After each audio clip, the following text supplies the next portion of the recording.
আসসালামু আলাইকুম, কেমন আছো তোমরা সবাই? আশা করি খুব ভালো। সবাইকে নতুন বছরের শুভেচ্ছা। যারা এই যে এবছর 2025 সালে এসএসসি পরীক্ষা দেবা তাদের জন্য নিয়ে এসেছি গণিতের ব্যবহারিক খাতা নিয়ে, উচ্চতর গণিতের ব্যবহারিক খাতা নিয়ে। তোমরা কিভাবে উচ্চতর গণিত ব্যবহারিক খাতা আঁকবে এবং লিখবে তার একটি সম্পূর্ণ সমাধান হতে যাচ্ছে এই ভিডিওটা। তো তোমরা দেরি না করে এবং ভিডিওটা স্কিপ না করে ভিডিওটা পুরোপুরি দেখা শুরু করো।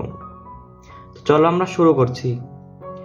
প্রথমে তোমরা সবাই এই জায়গায় তোমরা তোমাদের নাম, বিদ্যালয়ের নাম্বার, নাম, তারপর ক্লাসের নামটা ওইগুলো উল্লেখ করবা। এই জায়গাটার কাপড়টা পিছলা, তাই ভালোভাবে এই জায়গায় লেখা যায় না, তাই তোমরা চেষ্টা করবা ভিতরে আর একটা স্পেস বা জায়গা আছে লেখার জন্য। এই জায়গাটায় তোমরা নাম, তারপর তোমাদের বিদ্যালয়ের নামটা, তারপর তুমি কোন শ্রেণীতে পড়ো ওই নামটা, তারপর সাবজেক্টের নাম, রোল, রেজিস্ট্রেশন নাম্বার এইসব ভালোভাবে দিয়ে দেবা। আর এইটা হলো আমার গত বছরের একটি খাতা, আমাকে আমার স্যার ব্যবহারিকে 25 মার্কেই দিছিল। তো তোমরা লেখার শুরুতে প্রথমে এই যে দড়িটা দেখছো, রশিটা, এই রশিটা খুলে তারপর প্রত্যেকটা পেজ আলাদা আলাদাভাবে বের করে তারপর তোমরা তোমাদের বোর্ডে লাগিয়ে তারপর লিখবে, যাতে করে অপর পৃষ্ঠাগুলো নষ্ট না হয়।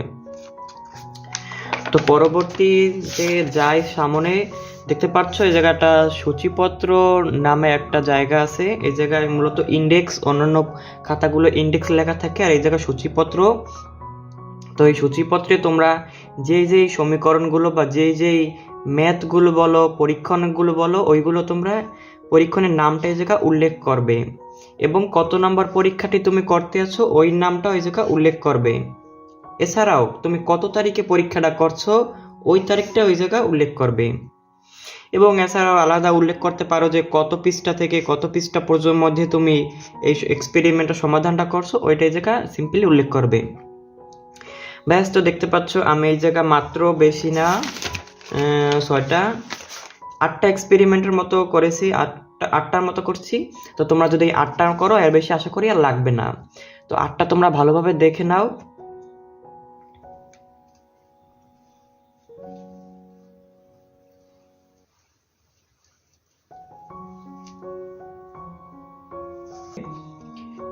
পেজ নং দেওয়া আছে, যে যত পেজ নং থেকে তুমি এক্সপেরিমেন্ট লেখাটা শুরু করবে ওই জায়গায় তুমি সিম্পলি পেজ নংটা উল্লেখ করবে। আমি এই জায়গায় পেজ নংটা 1 উল্লেখ করছি।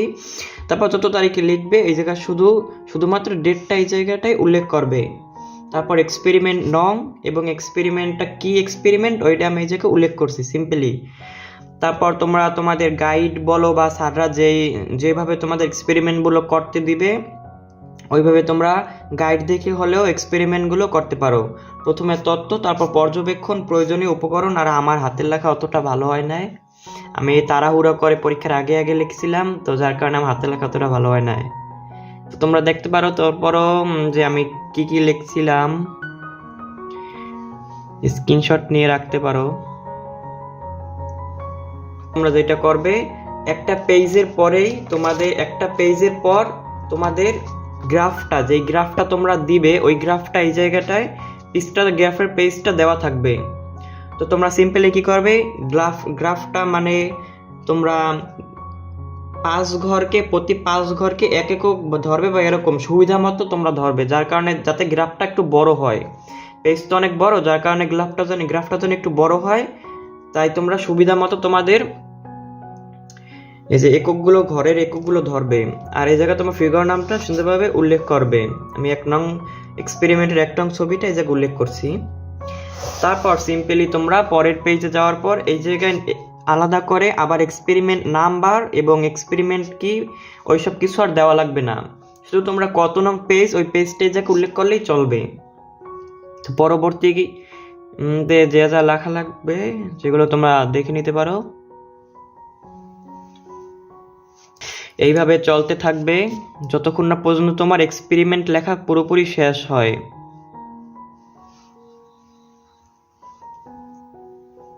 তারপর আমি আবার নতুন একটি এক্সপেরিমেন্ট শুরু করলাম। তো নতুন এক্সপেরিমেন্টের জন্য আমি এক্সপেরিমেন্ট নাম্বার 2 লিখলাম আর পেজ নাম্বারটা উল্লেখ করলাম, কত তারিখে আমি এক্সপেরিমেন্টটা করেছি ওই এক্সপেরিমেন্টের তারিখটা এই জায়গায় উল্লেখ করছি।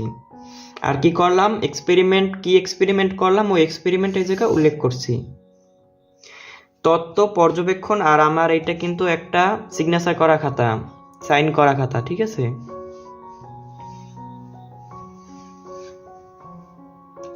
আমি এক পেজ লেখার পরেই আমার এক্সপেরিমেন্টের সাথে যেই গ্রাফ বা লেখচিত্র, ওই লেখচিত্রটা আমি আমার একটা এক্সপেরিমেন্ট করার পরে লেখচিত্রটা আঁকছিলাম।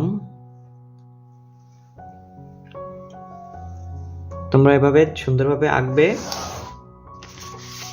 তারপর আবারও সেই আগের মতো করে কার্যপদ্ধতি, বিন্দু নির্ণয়, এগুলো তোমরা গাইডের মধ্যে পেয়ে যাবে।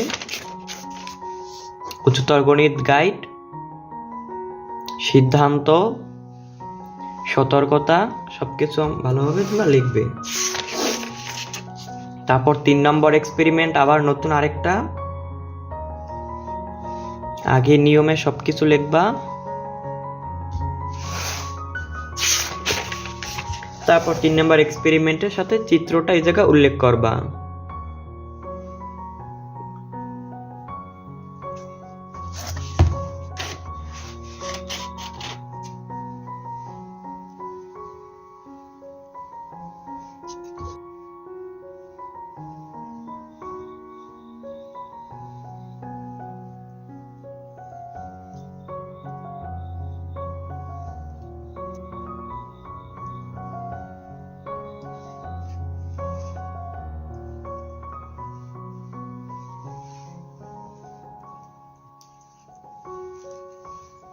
পাঁচ নাম্বার এক্সপেরিমেন্ট,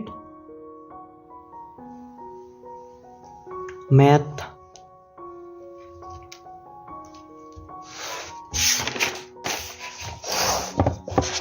আমার 5 নাম্বার চিত্র, গ্রাফ।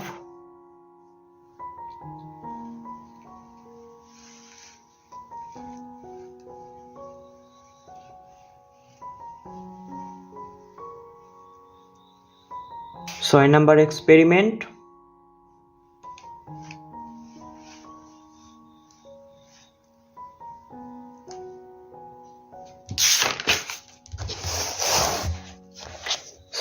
এক্সপেরিমেন্টের চিত্র।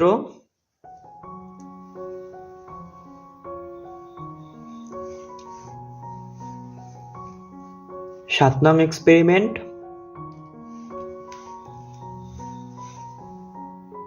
7 নং এক্সপেরিমেন্টের চিত্র। আমার এই চিত্রটা বেশি বড় হয়ে গেছিল,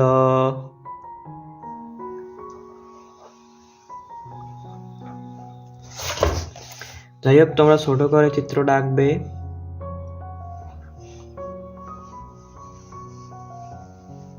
8 নং এক্সপেরিমেন্ট, সর্বশেষ।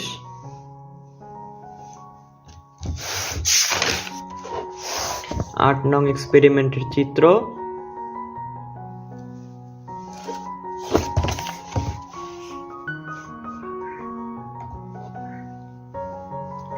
তারপরে তোমরা যখন স্যারদের কাছে খাতাটা দেবে তখন স্যাররা একটা সাইন বা সিগনেচার করে দেবে, এই সিগনেচারটা তোমরা খাতায় রাখবে।